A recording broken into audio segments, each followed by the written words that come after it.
కథా కాలక్షేపం నుంచి మీకు మరో మంచి కథని అందజేస్తున్నాం. గోడలు. రచన వోల్గా. తలనొప్పితో బాగా చిక్కా కనిపించి ఫైలు మూసేసింది రేవతి. టైం చూస్తే 3 గంటలయింది. చలికాలంలో 3 గంటల నుంచి టైము కదలటం మానేస్తుంది. 5 గంటలు అవ్వాలంటే ఇంకా చాలా గంటలు గడపాలి అంది పక్కనే టైప్ చేస్తున్న భారతి. రేవతి చిన్నగా నవ్వి, అందుకే సెలవు పెట్టి వెళ్ళిపోదామని చూస్తున్నా. తలనొప్పి విపరీతంగా ఉంది అంది. 2 గంటల కోసం లీవ్ ఎందుకండి? పర్మిషన్ తీసుకుని వెళ్ళొచ్చుగా. భారతి ఆశ్చర్యాన్ని పట్టించుకోకుండా రేవతి లీవ్ లెటర్ రాసింది. సెలవులుంటే పెట్టడమే మంచిదిలేండి. సంవత్సరానికి ఒకసారి పర్మిషన్ అడిగినా మీ ఆడవాళ్ళకి ఇండ్ల మీద ధ్యాస. పర్మిషన్లు అడిగి ఇండ్లకు పోవాలని తప్ప ఆఫీస్ పని ఎట్టా చేద్దామా అని ఆలోచించరు అని గొనుకుతాడా ముసలైన అంటూ రేవతి సెలవు పెట్టడానికి తన మద్దతు ప్రకటించింది రమ. రేవతి రమ మాటలకు అంగీకరిస్తున్నట్లు ఆమె వైపు చూసి నవ్వింది. లీవ్ లెటర్ ఇచ్చి ఆఫీస్ నుంచి బయటపడింది. బస్ స్టాప్ దగ్గర ఆ టైంలో జనం ఉండరు. బస్సులు కూడా ఖాళీగా ఉంటాయి. బస్సులో సీటు దొరుకుతుందనే ఆలోచనతో అప్రయత్నంగానే కాళ్ళు చురుగ్గా నడిచాయి. బస్ స్టాప్ దగ్గర అప్పటికే కూర్చొని ఉన్న చంద్రికను చూసి చాలా ఆశ్చర్యపోయి టైం తెలిసినా మరోసారి వాచి చూసింది. ఈ వేళప్పుడు చంద్రిక ఇక్కడెందుకున్నట్లు? చంద్రిక ఇవాళ ఆఫీస్కు పోలేదా? చంద్రిక తలెత్తి చూసి కాస్త తత్తరపడింది. వాడిపోయిన ముఖం, ఎర్రగా ఉన్న కళ్ళు, దీర్ఘ ఆలోచనలో ఉన్న మనసు. రేవతి ఆశ్చర్యంగా చూసింది. ఇంతలో బస్సు రానే వచ్చింది. చంద్రికనలా వదిలిపెట్టి వెళ్ళి బస్సు ఎక్కాలనిపించలేదు. చంద్రిక, మీ ఇంటి వైపు బస్సులు ఈ టైంలో ఎక్కువగా ఉండవు.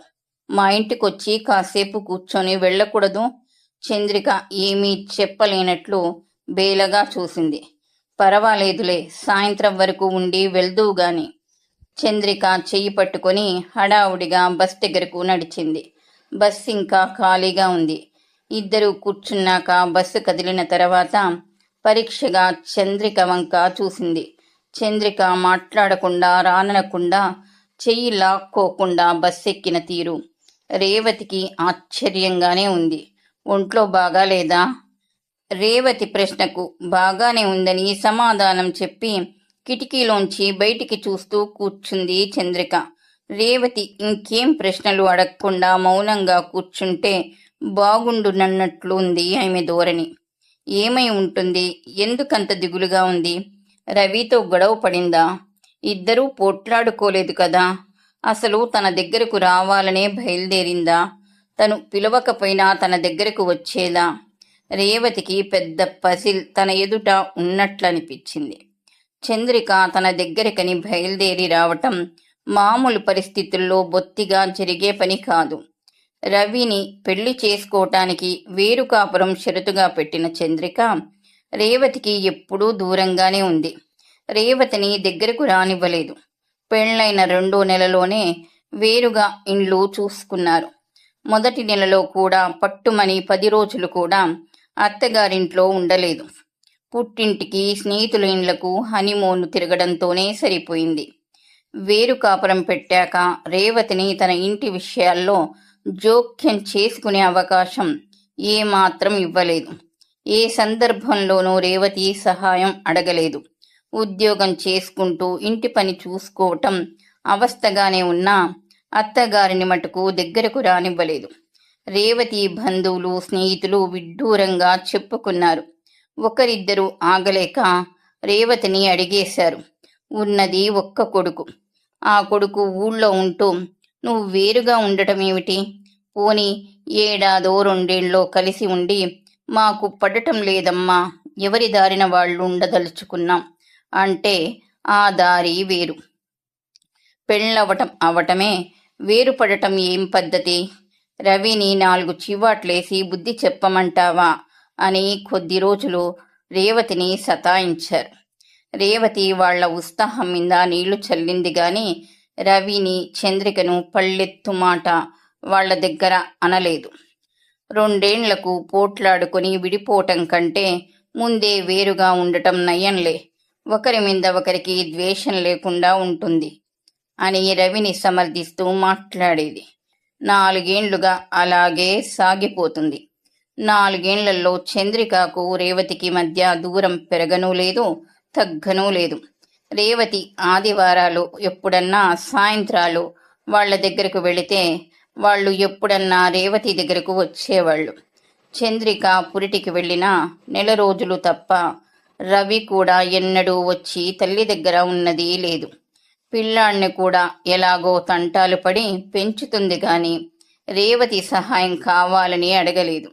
అలాంటి చంద్రిక ఇవాళ తన దగ్గరకు బయలుదేరిందంటే రేవతికి ఆశ్చర్యంతో పాటు సంతోషం కలిగింది. విషయమేమిటో తెలుసుకోవటానికి ఇండ్లు చేరేదాకా ఆగటం అనవసరమనిపించింది. ఎటు కాని వేళ బయలుదేరావేమిటి? ఆఫీసు బస్సు గోలలో వినపడదేమోనని పెద్దగా అడిగింది. ఆఫీస్కు సెలవు పెట్టి శరత్ వాళ్ల స్కూలుకి వెళ్ళి వస్తున్నాను. చంద్రిక సమాధానంతో రేవతి ముఖం నల్లపడింది. అంటే చంద్రిక తన దగ్గరకు బయలుదేరలేదు. శరత్ స్కూలు తన ఆఫీస్ దగ్గరే. స్కూల్లో ఫీజు కట్టి ఇంటికి వెళ్ళబోతుంది. మధ్యలో తను అనవసరంగా ఆమెను దారి మళ్లించింది. కాని రమ్మనగానే రావటం కూడా చిత్రమే. తర్వాత వస్తానని తప్పుకోవచ్చు కదా. ఉన్నంతలో తృప్తి పడే స్వభావమేమో. చంద్రిక తన వెంట వస్తున్నందుకే సంతోషపడవచ్చు అనుకుంది. మళ్ళీ ఓసారి ఓరగా చంద్రిక వంక చూసింది. చంద్రిక చాలా అశాంతిగా ఉన్నట్లు కింది పెదవిని పంటితో నొక్కిపట్టి గట్టిగా నిట్టూర్చింది. ఏదో విషయం ఉంది. ఏదో చిక్కుల్లో పడింది పాపం. చంద్రికను చూస్తుంటే రేవతికి జాలి ముంచుకొచ్చింది. చాలాసార్లు కోడలి గురించి జాలిపడుతూ ఉంటుంది ఆమె. ఎప్పుడన్నా సాయంత్రాలు కొడుకుని చూద్దామని వెళితే చంద్రికను చూసి జాలిపడటమే సరిపోయేది. చంద్రిక ఏ రోజు 5 గంటలకు ముందు ఆఫీస్ నుంచి రాదు. విపరీతంగా అలసిపోయి వస్తుంది. రాగానే కుక్కర్లో ఇన్ని బియ్యం పడేసి స్నానానికి వెళ్ళేది. పొద్దున మిగిలిన కూరలతో భోజనం చేసేవాళ్ళు. మళ్ళీ అవి వెచ్చ చేసే ఓపిక కూడా ఉండేది కాదు చంద్రికకు. ఆ కూరలు చల్లగా రుచి పచి లేకుండా ఉండేవి. రుచి ఎట్లా వస్తుంది? పొద్దున 7ంటికి నిద్రలేస్తే 9ంటికి బయటపడాలి. టిఫిన్లు, కాఫీలు, అన్నం, కూరలు ఇవన్నీ ఒక్కతే చేసుకోవాలి. చదువుకునే రోజుల్లో పని అలవాటు లేదేమో. చంద్రిక పని చకచకా చేసుకోలేదు. పని అలవాటు లేదు కానీ చంద్రికకు పనంటే అయిష్టం లేదు. నెమ్మదిగా ఒక పని తర్వాత ఒక పని చేస్తూనే ఉండేది. నిజానికి రేవతి వెళ్ళిన రోజు చంద్రిక చాలా ఇబ్బంది పడేది. అత్తగారికి తన ఇండ్లు, తన పద్ధతులు, తన వంట, తను వడ్డించే పద్ధతి, తినే పద్ధతి ఏవీ నచ్చవని చంద్రికకు మనసులో అనుమానం కాదు, నమ్మకం.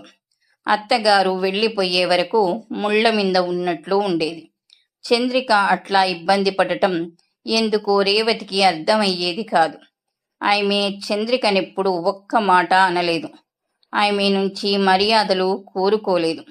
ఇండ్లు సర్ది పెడదామని ఎన్నోసార్లు అనిపించినా చంద్రికకు పద్ధతులు తెలియచెప్తున్నట్లు ఉంటుందేమో, చంద్రిక పనులకు వంకలు పెట్టినట్లు ఉంటుందేమోనని ఏమీ చెయ్యకుండా ఊరుకునేది. మరకల కప్పుతో చంద్రిక ఇచ్చిన కాఫీని మాట్లాడకుండా చిరునవ్వుతో తాగేది. అత్తగారు మాట్లాడకుండా తాగుతున్నా చంద్రికకు శాంతి ఉండేది కాదు.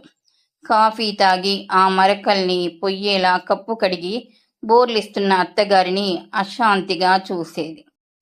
బస్సు ఆగింది. ఇద్దరూ దిగి ఇంటివైపు నడిచారు. చంద్రిక నీరసంగా నెమ్మదిగా నడుస్తుంది. ఒంట్లో బాగోలేకపోయినా పని మానదు. ఆఫీస్కి వెళ్ళటం అస్సలు మానదు. శరత్ పుట్టిన కొత్తలో ఓ రోజు మధ్యాహ్నం చంద్రిక ఆఫీస్కు వెళ్ళింది రేవతి. శరత్కి స్వెటర్ అల్లింది. అది ఇవ్వటం చాలా రోజులు కుదరక చివరికి ఆఫీస్లోనే చంద్రికకు అందచేద్దామని వెళ్ళింది. వెళ్ళేసరికి చంద్రిక సీట్లో లేదు. 10 నిమిషాలైనాక బాత్రూం నుండి వచ్చింది. చాలా దిగులుగా ఉంది ముఖం. చంద్రికను పరిశీలనగా చూస్తే విషయం అర్థమైంది. పాల పొట్టును తట్టుకోలేక బాత్రూంలోకి వెళ్ళి పిండేసి వచ్చింది. రేవతి మనసు కరిగిపోయింది. ఇంకో నెల సెలవు పెట్టకపోయావా అన్నది జాలిగా. ఆఫీస్లో చాలా పని ఉంది అత్తయ్య, కుదరదు. పోని పాలు పొయ్యేలా బిళ్ళలు వేసుకోకపోయావా? వద్దనుకుంటూనే అడిగేసింది. చంద్రిక రేవతి తనను విమర్శిస్తుందనుకుని ముఖం నల్లగా చేసుకుని, ఉదయం రాత్రి పిల్లాడికి పాలిస్తూనే ఉన్నాను. రాత్రిళ్ళు సీసాతో వాడు అస్సలు తాగడు అని ఇబ్బందిగా చెప్పింది. మాతృత్వానికి ఉద్యోగానికి మధ్య నలిగిపోయే ఆడవాళ్లను చూడటం రేవతికి కొత్త కాదు. కానీ తన కోడలు కష్టంలో తనేమి ఆదుకోలేకపోతున్నందుకు మాత్రం చాలా బాధపడింది. ఆడవాళ్లు పని సరిగ్గా చెయ్యరు అనిపించుకోవటం నాకిష్టం ఉండదు. ఆడవాళ్లు చాలా బాగా పని చేస్తారని నిరూపించాలనిపిస్తుంది. రవితో చంద్రిక అంటుంటే రేవతి విన్నది. ఆఫీస్లో మరీ ఎక్కువ పని నెత్తికేసుకుంటున్నావని రవి కోప్పడుతుంటే చంద్రిక అన్నది ఆ మాటలు విని రేవతి గుండె నీరయింది. రవికి అర్థం కాలేదు కానీ ఆ మాటలు రేవతికి ఎందుకు అర్థం కావు? రేవతిని ఎంతో మంది ఎన్నోసార్లు ఆ మాటలు అన్నారు. ఈ ఆడవాళ్లను ఉద్యోగాల్లో పెట్టుకోవటం అంతా బుద్ధి తక్కువతనం లేదు అన్నారు. అనిపించుకోకూడదని ఎంత ప్రయత్నించినా అన్నారు. ఆడవాళ్లు నిండు గర్భాలతో ఆఫీస్ పని చేస్తున్నా, రక్తస్రావాలతో వెళ్ళి పని చేస్తున్నా, పిల్లలకివ్వాల్సిన పాలు ఇంకించుకొని పిండి పారబోసుకుని వచ్చి పనులు చేస్తున్నా అంటూనే ఉంటారు. చిన్న లోపం జరిగితే చాలు ఆడవాళ్లను ఉద్యోగాల్లో పెట్టుకోవటమంతా బుద్ధి తక్కువతనం లేదని మగవాళ్లకు వెంటనే జ్ఞానోదయం అవుతుంది. పాపం ఆ మాట అనిపించుకోకూడదని ఎంతో కష్టపడుతుందనుకుంటే కోడల్ని గుడ్డలకు హత్తుకోవాలనిపించింది రేవతికి. కానీ చంద్రిక కుదరనివ్వదు. అత్తగారి నుంచి ప్రేమతో కూడిన ఒక చూపు కానీ మాట కానీ చంద్రికకు చాలా ఇబ్బంది కలిగిస్తాయి. ఆ అమ్మాయి కళ్ళల్లో ఏదో బెదురు కనిపిస్తుంది. అది గమనించాక రేవతి చంద్రిక నుంచి దూరంగానే ఉంటుంది. రేవతి తలుపు తాళం తీసి ఇంట్లోకి నడిచింది. వెనకాలే చంద్రిక. ఇంట్లోకి రాగానే చంద్రికకు అంతవరకు ఆపుకున్న దుఃఖం ఒక్కసారి పెళ్ళుబీకి వచ్చింది. దానిని బలవంతాన అదిమిపెట్టి కుర్చీలో కూలపడింది. అత్తగారుండే ఇండ్లు ఎప్పుడు ఏ టైంలో వచ్చినా ఇంతే చల్లగా పరిశుభ్రంగా సేద తీర్చేలా ఉంటుంది. ఇంటినెప్పుడు ఇలా ఉంచుకోవటం ఈమెకెలా కుదురుతుంది? ముఖం కడుక్కోరాదు అంది రేవతి. చంద్రిక లేచి బాత్రూంలోకి వెళ్ళింది. అక్కడ కూడా అంతే. బాత్రూం కూడా డ్రాయింగ్ రూమ్ అంత నీటిగా ఉంది. బకెట్ నిండుగా నీళ్లు. సబ్బు పెట్టే కొత్తగా ఉంది. సబ్బు ఎక్కడా అంటలేదు. సబ్బు సగం పైగా అరిగిన కొత్తదిలానే ఉంది. అత్తగారింట్లో సబ్బు పెట్టే ఎప్పుడు నీళ్ళల్లో నానవు. అదే తనింట్లో అయితే పెట్టె నిండా ఎప్పుడూ నీళ్లు. సబ్బు నాని ముక్కలుగా చేతికొస్తుంది. చల్లటి నీళ్లతో ముఖం కడుక్కొని వచ్చేసరికి టవల్ పట్టుకుని నిలబడి ఉంది రేవతి. తెల్లని టవలు, పాతదైనా ఎక్కడా చిన్న మరకలేదు. ఎలా సాధ్యం? పాత టవల్ని ఇంత తెల్లగా స్వచ్ఛంగా ఉంచగలగటం? ముఖం తుడుచుకుంది చంద్రిక. రేవతి బాత్రూంలోకి వెళ్ళింది. ఈసారి అబార్షన్ చేయించుకుంటానన్నదు కదా, ఉద్యోగం మానేస్తుందా? రవి ఎప్పుడు చంద్రిక ఉద్యోగం మీద దాడి చేస్తాడు. నువ్వు ఉద్యోగం మానేస్తే మనం సుఖంగా బతకొచ్చంటాడు. ఉద్యోగం చెయ్యకుండా నీ సంపాదనతో నేను బతకనంటుంది చంద్రిక. ఈ గొడవ పెద్దదై విడిపోదామనుకోలేదు కదా. అదే నిజమైతే తను ఎంత మాత్రం రవి పక్షం వహించదు. రవినే మందలిస్తుంది. చంద్రిక మంచి పిల్ల, ఆత్మగౌరవం ఉన్న పిల్ల, కష్టపడి పనిచేసే స్వభావం, పనంటే గౌరవం ఉన్న పిల్ల. ఇంట్లో పద్ధతిగా వండిపెట్టి చాకరీ చేసేవాళ్ళు ఎంతమందైనా దొరుకుతారు. కానీ ఆత్మాభిమానం ఉండి దాన్ని కాపాడుకోవటానికి నిరంతరం ప్రయత్నం చేసే ఆడపిల్లలు దొరకటం కష్టం. ఆ ఆడపిల్లల విలువ రవి లాంటి వాళ్లకు తెలియదు. వాళ్లకు సుఖం కావాలి. ఆత్మగౌరవం, పోరాటం, నీతి విలువ వీటి గురించి ఆలోచించాల్సిన అవసరం లేని వాళ్లకెలా అర్థమవుతుంది? రేవతి ముఖం కడుక్కొని వచ్చి టవల్తో ముఖం తుడుచుకొని దానిని తీగ మీద ఆరవేసింది. చంద్రిక తుడుచుకున్న టవల్ కోసం చూసింది. అది తడి ముద్దలా కుర్చీలో పడేసి ఉంది. రేవతి దాన్ని తీసి గట్టిగా విదిలించి తీగ మీద ఆరవేసింది. అత్తయ్య, మీరీ పనులన్నీ ఇంత బాగా ఎలా చేస్తారు? ముఖం తుడుచుకోగానే టవల్ ఆరవేయాలని మీకెలా గుర్తొస్తుంది? టవల్ పాతదైపోయినా ఇంత తెల్లగా ఎలా ఉంచుతున్నారు? ఇళ్లంతా ఇంత శుభ్రంగా ఎలా పెట్టుకోగలుగుతున్నారు? చంద్రిక హఠాత్తుగా తనేం మాట్లాడుతుందో తనకు అర్థమయ్యేలోపే అడిగేసింది. రేవతి చిన్నగా నవ్వి ఊరుకుంది. ఏం సమాధానం చెప్తుంది? జీవితమంతా వెచ్చించి అలవర్చుకున్న పద్ధతుల గురించి హఠాత్తుగా ఒక వాక్యంలో సమాధానం చెప్పమంటే ఎవరైనా ఎలా చెప్తారు? 20 ఏళ్ల వయసులో ఏడాది పిల్లాడితో భర్త వదిలేశాడన్న పేరుతో పొట్ట చేత పట్టుకుని నిలబడ్డ అతను ఎంత పోరాటం చేసి ఈ పద్ధతులు నేర్చుకుందో ఎలా చెప్తుంది? తన ఇంట్లో తన వస్తువుల మీద మురికి, దుమ్ము, మరక లేకుండా వచ్చిన ప్రతి వాళ్లకు స్వచ్ఛంగా కనపడే ప్రయత్నం ఎంత చేసిందో అంతకు 100 రెట్లు తన శరీరము, మనసు అన్నీ పవిత్రంగా మచ్చ లేకుండా ఉన్నాయని అందరికీ నిరూపించుకోవటానికి ప్రయత్నించింది.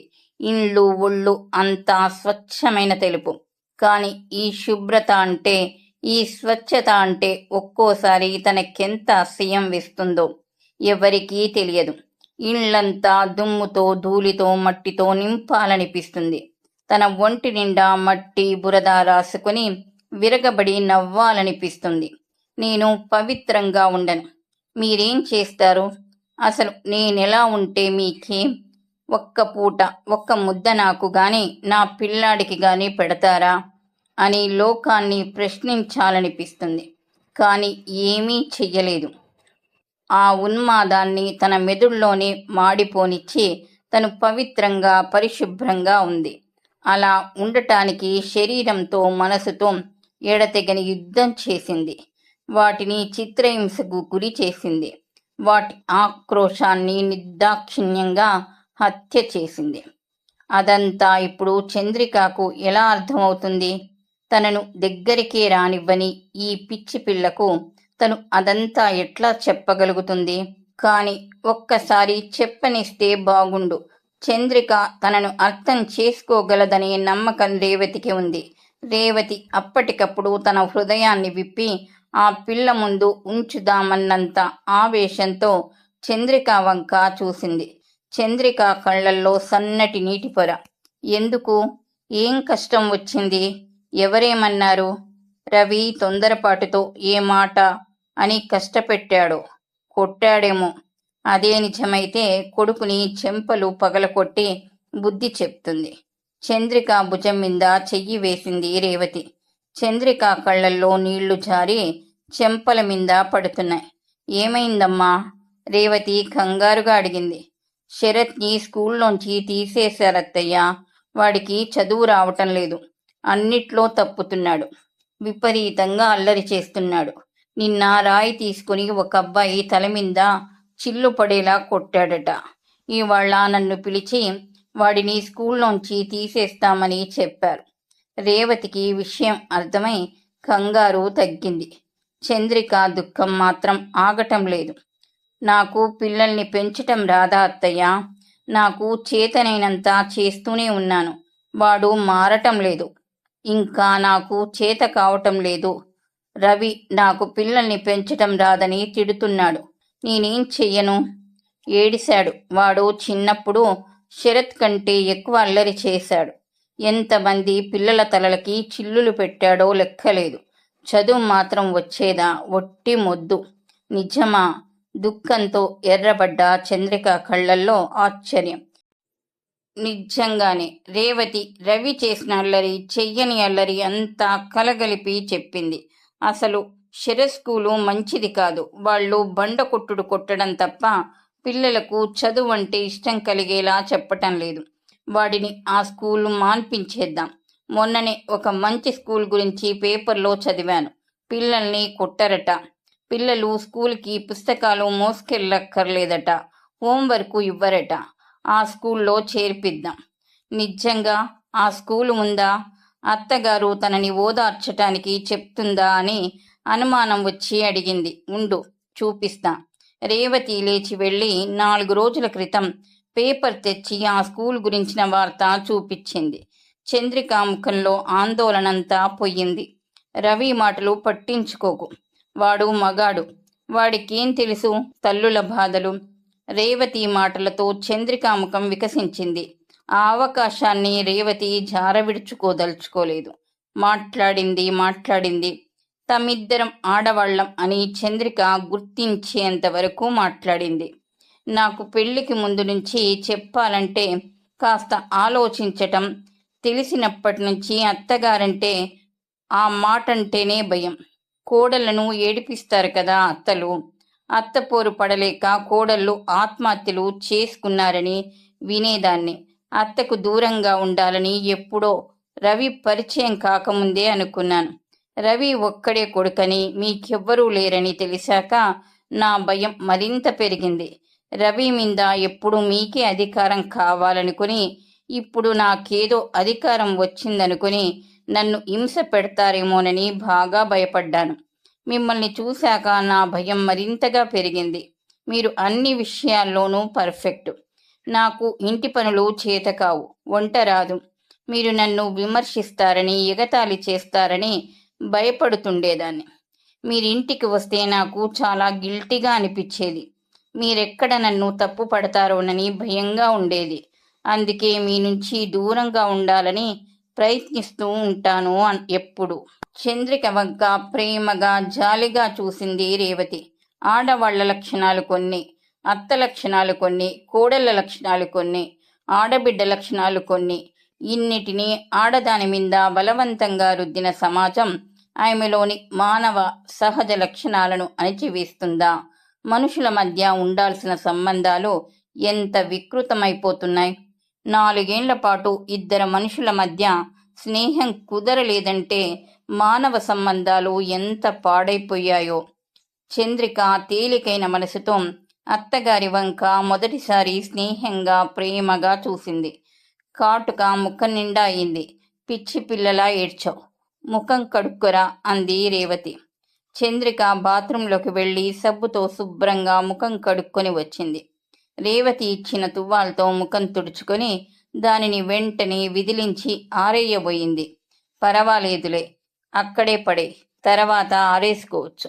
ఇవాళ నుంచి నేను కాస్త బద్ధకం నేర్చుకుంటాను. ఏమవుతుందో చూద్దాం అంది రేవతి చంద్రిక చేతిలో తువ్వాలు లాక్కుంటూ. వద్దత్తయ్యా, నాకు శ్రద్ధ అలవాటు లేకగాని ఎప్పటి పని అప్పుడు చేసుకోవటమే మంచిది అంది తువ్వాలు ఆరేస్తూ. ఎవరికి చేతనైనట్టు వాళ్ళుంటారు. దాని గురించి ఊరికే ఆందోళన పడకు అంది రేవతి కాఫీ కలపటానికి వంటింట్లోకి వెళుతూ. రేవతి వెనకాలే చంద్రిక కూడా వంటింట్లోకి వెళ్ళింది.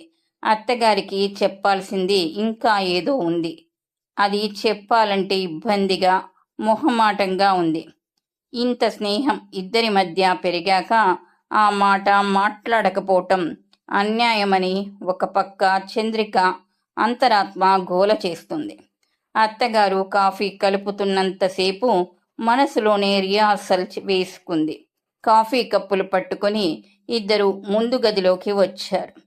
చంద్రిక ఒక గుక్క కాఫీ తాగి, కాఫీ చాలా బాగుందత్తయ్యా, మీకు మాతో కలిసి ఉండాలనిపిస్తుందా? అందరం కలిసి ఉందామా? తల వంచుకొని తప్పు చేసిన దానిలా అడిగేసింది. రేవతి నవ్వింది. లేదమ్మా, నాకిలాగే బాగుంది. మీ పెళ్ళైన కొత్తలో కాస్త బాధగా ఉంది, కానీ ఇప్పుడిలా ఉండటమే బాగుందనిపిస్తుంది. నేను ఎప్పుడేం చెయ్యాలనిపిస్తే అది చెయ్యగలుగుతున్నాను. ఎవరికి ఇబ్బంది కలిగిస్తున్నానో అన్న చింత లేదు. ఎవరికి ఇబ్బంది లేకుండా, ఎవరితో ఇబ్బంది పడకుండా ఇలా ఉండటమే బాగుంది. నువ్వు నాకు పరోక్షంగా సహాయమే చేశావు. నా టైము నా ఇష్టం వచ్చినట్లు ఈ 4 ఏళ్ల నుంచి ఉపయోగించుకుంటున్నాను.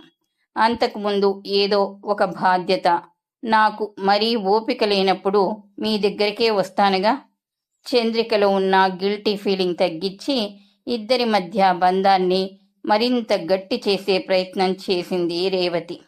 చంద్రిక మొదటిసారిగా రేవతిని అత్తగారిలా గాక మనిషిలా చూసింది. ఈ కథ మీకు నచ్చినట్టయితే లైక్ చేయండి. మరిన్ని మంచి కథల కొరకు మా ఛానల్ని సబ్స్క్రైబ్ చేసుకోండి. ఈ కథపై మీ అభిప్రాయాన్ని తెలియచేయండి. ధన్యవాదములు.